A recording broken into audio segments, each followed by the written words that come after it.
Hi, it's Jim Dodson, the Florida Bike Guy. So here we are. We're how many weeks into this coronavirus issue, and what do we find ourselves surrounded by? Kindness. Isn't it amazing? Isn't it amazing that if you had predicted that before this happened, that our country would be thrown into this big period of upheaval, would you have predicted that people would be abounding in kindness? Or would you think that we would be kind of every man for himself? I think the worst of us is to imagine that it would be the other. But what we're finding is that remarkably, we are a people who are evidencing kindness at every level.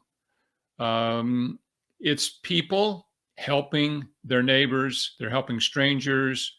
We have it at the corporate level, we have it at the private level, we have it at church level, at every level of organization, every level of person, old and young, going out of their way to help someone, to be kind.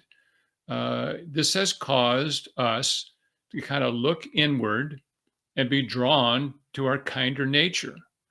The other day, there was a great piece of news that I heard about a kid, young kid, teenager, who had assembled a volunteer army of 700 people, I think it was, or it might have been 7,000 people up in New York, simply to deliver food at no charge to people who couldn't get out of their homes to go get it. I think at the time that the story ran, there were 700 people that they had helped. This is some kid who had this idea to help his neighbors.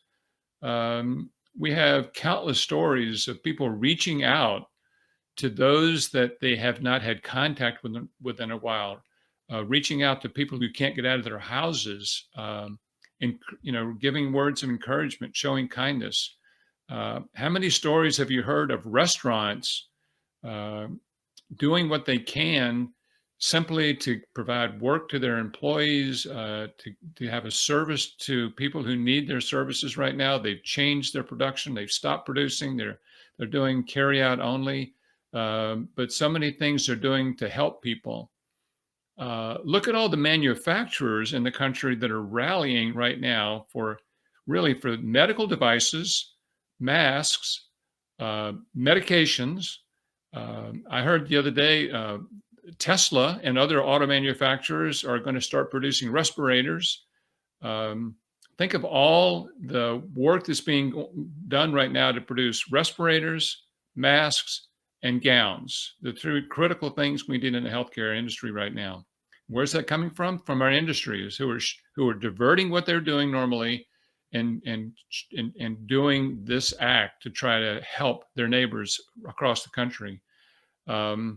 I was talking to one of my grandchildren this morning, and what they're doing in their neighborhood is the kids are doing sidewalk art because there's so many people out on the sidewalk walking because there's no cars in the road.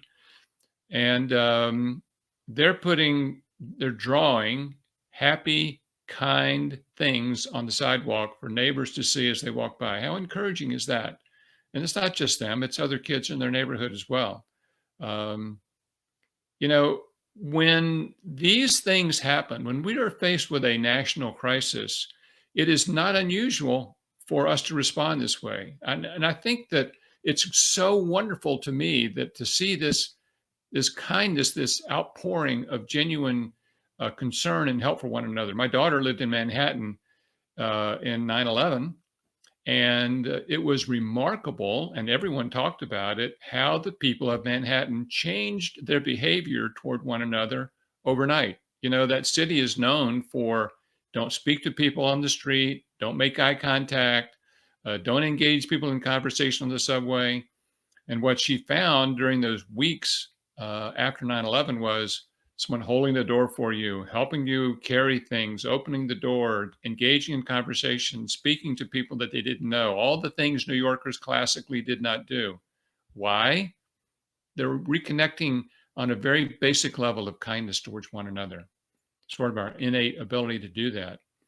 A crisis like this really causes us, whether we think about it or not think about it, to reevaluate what is most important in our lives. Right now, we're so limited in what we can do. We're largely at home, depending on where you are in the country. You're surrounded by the people generally that you love and spend the most time with. And yet we're still reaching out to engage others by phone, by email, by conversation on the street from maybe across the street, but conversation with one another nonetheless.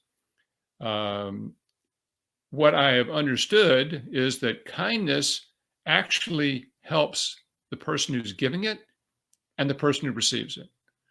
It's not one of the situations where kindness flows one way and the giver of kindness gives up something and the receiver receives something. No. When kindness is given, both sides walk away from that moment of kindness refreshed and energized and feeling better about life. Um, I would love to hear whether you have given or received kindness. Let me hear from you. I think it would be encouraging for people to hear that. We'll talk about it again. I'm Jim Dodson, the Florida Bike Guy. Take care.